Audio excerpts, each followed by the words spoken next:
చెల్లి అయితే పోయింది, ఇద్దరు అన్నలు పోయారు, తమ్ముడు పోయిండు. ఉం.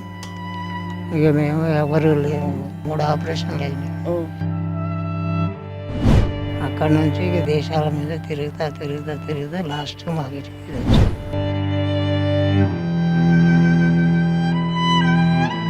బాగాలే. ఎందుకు బాగోలేదు? ఇప్పుడు ఆ సంవత్సరం అవుతుంది, వాళ్ళు మళ్ళీ పట్టించుకోవట్లేదు. 1 year అయిన బెడ్లో, 1 year 3 months. ఓ అమ్మ పోయిన తర్వాతనే నాకు జీవితం ఏంటిదని తెలిసింది.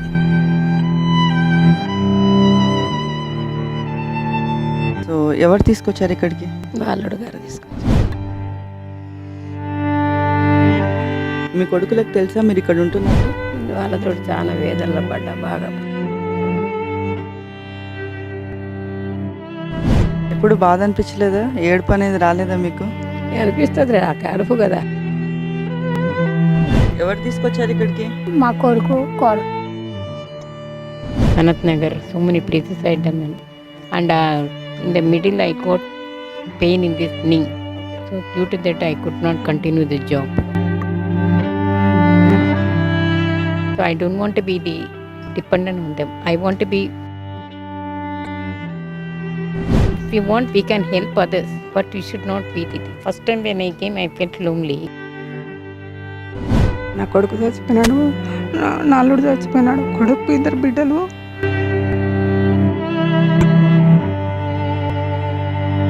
కొడలు చూస్తలేదు, బిడ్డ చూస్తలేదు. ఓకే. కోడలు ఎలగొట్టేసింది. 6 రోజులు కోమలేకపోయినా గాంధీ హాస్పిటల్లో.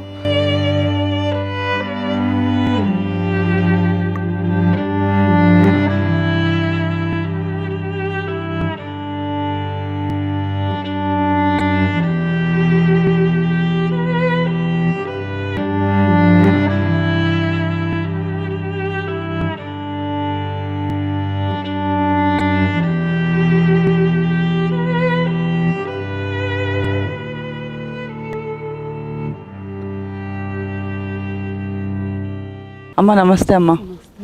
మీ పేరు? వసంతాదేవి. ఓకే. ఇక్కడ ఎన్ని ఇయర్స్ నుంచి ఉన్నారమ్మా? 7 సంవత్సరం. ఇక్కడికి ఎలా వచ్చారు? ఎప్పుడు వచ్చారు? యాడ్ వచ్చింది పేపర్లో, ఓకే. యాడ్ చూసి వచ్చాను. ఓకే. మీ పిల్లలు? యాక్చువల్లీ నాది మ్యారేజ్, లేట్ మ్యారేజ్. ఓకే. ఇప్పుడు 1 year మ్యారేజ్ అయ్యి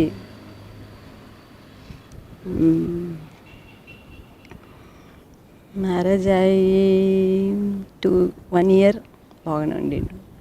1 year అయిన బెడ్లో, 1 year 3 months. 3rd month 2 year కూడా కాలేదు, అయినా పోయారు.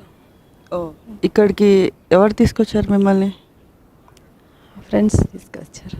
మరి మీ అమ్మ నాన్నగారు వాళ్ళు కానీ? వాళ్ళందరూ అప్పుడు చచ్చిపోయారు. ఓ అమ్మ పోయిన తర్వాతనే నాకు జీవితం ఏంటిదని తెలిసింది. ఓ అమ్మ ఉన్న వరకు మా వారు వెళ్ళిన తర్వాత కూడా నాకు లైఫ్లో ఫీలింగ్ అనేది లేకుండింది.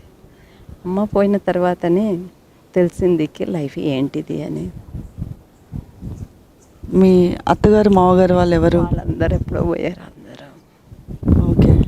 సో ఇక్కడికి ఫ్రెండ్స్ తీసుకొచ్చారు? ఒక ఫ్రెండ్ ఉండింది, ఓకే. తీసుకొచ్చి. వస్తూ ఉంటారా మీ ఫ్రెండ్స్ ఇక్కడ? ఎవరు ఎందుకని? ఎందుకు వస్తారండి? వాళ్ళది వాళ్ళ ఇల్లు వాళ్ళు ఉంటుంది. ఏదో కొంచెం సహాయం చేశారు తెలిసిందని చెప్పి సహాయం చేశారు అంతే. కానీ వాళ్ళు ఆస్తమానంగా ఇంత దూరం రావాలా? ఓకే. మీ కజిన్స్ అంటూ ఎవరు లేరా? కజిన్స్ ఉన్నారా? ఎవరు ఇల్లు వాళ్ళకి, ఎవరు బాధ్యత వాళ్ళకి కదా. మీరు అమ్మా నాన్నకి మీరు ఒక్కరేనా? కాదు, 4.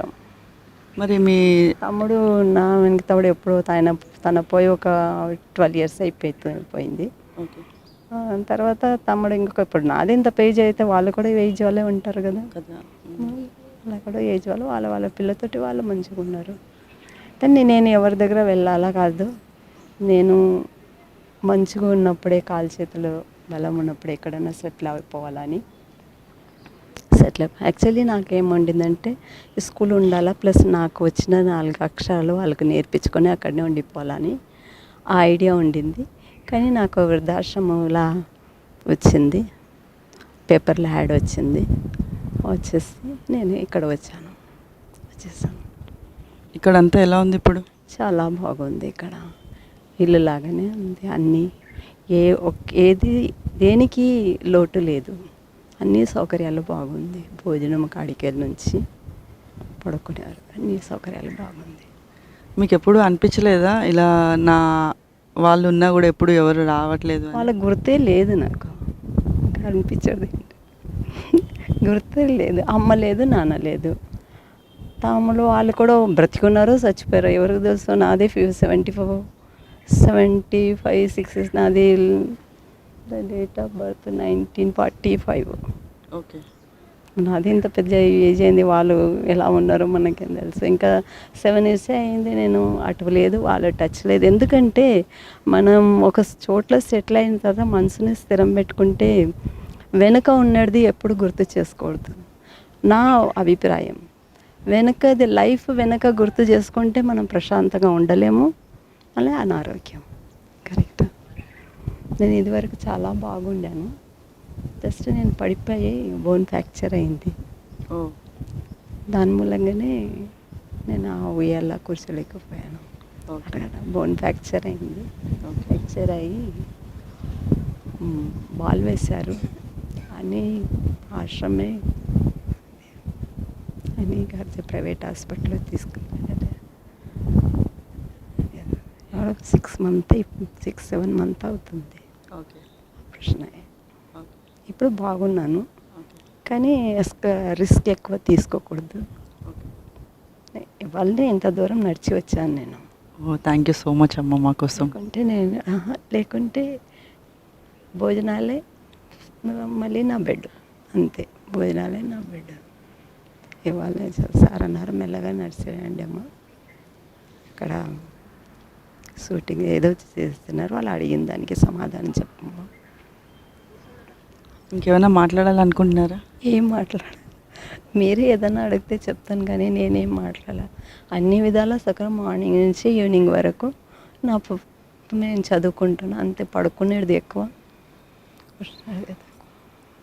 కానీ మీ కళ్ళల్లో బాధ కనబడుతుంది. లేదు, నా ఫేస్ ఏం బాధ లేదు, నాకు ఏమీ బాధ లేదు. నేను హ్యాపీగా, రియల్లీ ప్రామిస్. ఓకే అమ్మా, మీరు ఎప్పుడు ఇలానే నవ్వుతూ ఆరోగ్యంగా ఉండాలని కోరుకుంటున్నాను. ఆరోగ్యం చాలా బాగుంది. ఇప్పుడు ఆపరేషన్ పడిన మూలంగా ఆపరేషన్ అయింది కదా, దాని వల్ల కొంచెం మెడిసిన్స్, ఇప్పుడు ఆ మెడిసిన్స్ కూడా ఆపేశారు. అంటే బలానికి మెడిసిన్స్ ఇస్తారు. నేను ఎప్పుడు నాకు 12 months ఇయర్లీ ఫుల్ మొత్తం నాకు జలుబు కూడా కాదు. అమ్మ నమస్తే అమ్మ. నమస్తే అమ్మ, మాది కర్నూలు అమ్మ. నా కొడుకు చచ్చిపోయినాడు, నా అల్లుడు చచ్చిపోయినాడు. కొడుకు 2 బిడ్డలు, బిడ్డకు 2 కొడుకులమ్మ. మా ఆయన కూడా చచ్చిపోయినాడు. మాకేం లేదమ్మా, కొడలు చూస్తలేదు, బిడ్డ చూస్తలేదు. ఓకే. బిడ్డ చూస్తానంటుంది కానీ బిడ్డకి ఏం లేదు. కోడలు ఎలగొట్టేసింది. ఇక్కడ సారు తీసుకొచ్చి పెట్టినాడు, సారు మంచిగా చూస్తున్నాడమ్మా. బిడ్డకేం ఆస్తి లేదు. ఏడోకండి. ఓకే, మిమ్మల్ని ఇక్కడ ఎవరు తీసుకొచ్చారు? అక్కడ నేను పని చేస్తుంటే ఆ సారు తీసుకొచ్చినాడు. ఈ సార్ దగ్గర, రామచంద్ర సార్ దగ్గర ఇడిచినాడు. సారు మంచిగా చూస్తున్నాడు మేడం, బాగా చూస్తున్నాడు. అన్నం టిఫిన్ అంతా మంచిగా చూస్తున్నారు. ఇక్కడ ఏం ప్రాబ్లం లేదు మేడం. నాకు యాక్సిడెంట్ అయింటే శాంతి శిఖర్లో చేసిన, ఈనాడు ఆఫీసులో. ఏడోకండి. ఈనాడు ఆఫీస్ ఉంది కదమ్మా, అక్కడ శాంతి శిఖర్ ఉంది కదా, అక్కడ చేసేదాన్ని. ఆ సారు రామలింగం సార్ ఇక్కడ తీసుకొచ్చినాడు. అక్కడ ప్రెసిడెంట్ సారు. ఇక్కడ మంచిగా జరుగుతుంది. ఫిబ్రవరిలో వచ్చిన మేడం. ఓకే. ఎన్ని సంవత్సరాలు అయింది? ఫిబ్రవరి వచ్చిన మేడం. ఫిబ్రవరి. ఓకే. ఇంకా సంవత్సరం కాలేదు. ఓకే. ఫిబ్రవరి వచ్చిన. యాక్సిడెంట్ నాకు జూన్లో అయింది. పోయిన జూన్లో యాక్సిడెంట్ అయింది. 6 రోజులు కోమలేకపోయినా గాంధీ హాస్పిటల్లో. అంతా బాగా చేయించింది నా బిడ్డ. చేపించి బిడ్డకి 2 కొడుకులు. ఒక అబ్బాయి 12వ క్లాస్, ఒక అబ్బాయి 11 చదువుతాడు. ఒక మనవరాలు 11, ఒక మనవరాలు 12. కర్నూలులో ఉంటారు వాళ్ళు. ఇక్కడ బిడ్డ భరత్ నగర్ ఉంటుందమ్మా, ఎర్రగడ్డ అక్కడ ఉంటుంది. ఇక్కడ నాకు మంచిగా చూస్తున్నారు మా సార్లు. బిడ్డకి ఏం ఆస్తి లేదు. కోడలకు నా ఆస్తి నా అత్తమ్మ సంపాదించింది, కోడలు తీసుకుంది, ఎలగొట్టేసింది. ఇప్పుడు నాకేం లేదు మేడం, మీ హస్బెండ్లు సాయం చేయాల్సింది. తప్పకుండా అమ్మా. మీ కొడుకు ఇక్కడ వదిలేసి వెళ్ళారా? కొడుకు చచ్చిపోయినాడు, ఓకే. బిడ్డ వదిలేసింది. మా భరత్ నగర్ ఉంటుంది బిడ్డ. ఓకే. ఈనాడు ఆఫీస్ కాడ పండ్ల డాక్టర్ దగ్గర చేస్తుంది పని. ఆమె పేరు తులసీదేవి. ఓకే. ఆ బాబు పేరు, ఒక ఆయన పేరు రావులు, ఒక ఆయన పేరు భార్గవ్. సో ఇది కూకుడుపల్లెలు అంటారమ్మా వాళ్ళు. ఇక్కడ తీసుకొచ్చి వదిలేసింది. బిడ్డ అప్పుడప్పుడు ఫోన్ చేస్తుంది. రారా ఇక్కడికి చూడడానికి? అంటే ఇప్పుడు ఈ బట్ట వచ్చింది కదా, కరోనా వచ్చింది. ఓకే.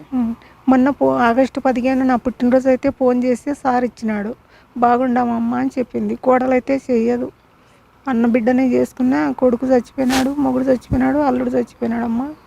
అసలు ఏమి లేవు. ఊరికే ఇక్కడ ఉండాల్సిందే. జీవితం అంతా ఇలాగ జరపాలి మేడం. కొడుకు చనిపోయిన తర్వాత కోడలు వెళ్ళగొట్టేసిందా? కొడుకు కర్నూలులోనే ఉన్నాడు. ఇంకా రానిలే నన్ను. మా ఆయన చచ్చిపోయినప్పటి నుండి నన్ను కోడలు రాణిస్తలేదు. ఓకే. ఎందుకని? వాళ్ళ అమ్మ ఉంది, ఆమె వాళ్ళ అమ్మకు మొగుడు చచ్చిపోయినాడు, వాళ్ళ నాయన చచ్చిపోయినాడు, తల్లి పిల్ల ఉండారు. ఆ 2 పిల్లలు వాళ్ళు ఉండి నన్ను నిలబడితే నా బిడ్డ తీసుకొచ్చుకొని ఇక్కడ పని చేస్తుంటే ఆ సార్ తెచ్చి నాకు యాక్సిడెంట్ అయింది. ఇంకా సార్ తెచ్చి అమ్మ నీ చేత కాదు ఇక్కడ ఉండు అని ఇడిచిపెట్టిపోయినాడు మేడమ్మ. మంచి జరుగుతుంది దేవుని దయ, సాయిబాబు దయ. అది నాకేం లేదు, ఆస్తి గీస్తి ఏం లేదు, నా బిడ్డకు లేదు మేడమ్మ. 2 పిల్లలు చదివించుకుంటుంది, మొగుడు లేడా పిల్లకు. అనంతపురం ఇచ్చింటి చంపేసినారు ఆస్తి గురించి. ఆస్తి గురించి చంపేశారా? అక్కడ నెల్లూరు అవతల మూట కట్టి చిల్లర వారేస్తే అప్పుడు ఎవరో కనుక్కొని తీసుకొచ్చినారు. ఇప్పుడు బిడ్డకి ఏమి లేదు మేడం. దూడి చేసుకోవాలా, బతకాలా బిడ్డ. 2 పిల్లలు చాకాల. ఎందుకులే 2 పిల్లలు బతికించుకునే నాకెందుకని సార్ని అడిగి ఇక్కడ వచ్చిన. ఇక్కడ మంచిగా ఉంది మేడమ్మ, మీ దేవుని దయ మేడమ్మ. నీ బిడ్డ నా బిడ్డ కూడా కన్నీ లెక్కనే మంచిగా ఉంది అమ్మా. దేవుని దయ మేడమ్మ. దేవుడే మనకు సాయం, అంతే కదా మేడమ్మ. నమస్తే అమ్మా. నమస్తే. అయ్యో భలేవరమ్మ, ఏడవకండి అమ్మా. దేనికి బాధపడదు, దేవుడు మన మంచిగా చూస్తాడు కదా, బాధపడద్దు ఎప్పుడు. అదే సార్ అదే అంటాడు, బాధపడకమ్మ అంటాడు. తుడుచుకో మేడమ్మ. పర్లేదమ్మా. మా అమ్మ ఎట్లానో మీరు అట్లానే. నా బిడ్డ కూడా నీ లెక్కనే ఉంది అమ్మా. బిడ్డనే అనుకోండి. తులసీదేవి ఆమె పేరు. అక్టోబర్లో ఇంద్రమ్మ చనిపోతే నవంబర్లో పుట్టింది. ఇప్పుడు 36 ఏళ్ళు. సరే అమ్మా. జాగ్రత్త అమ్మా, జాగ్రత్త.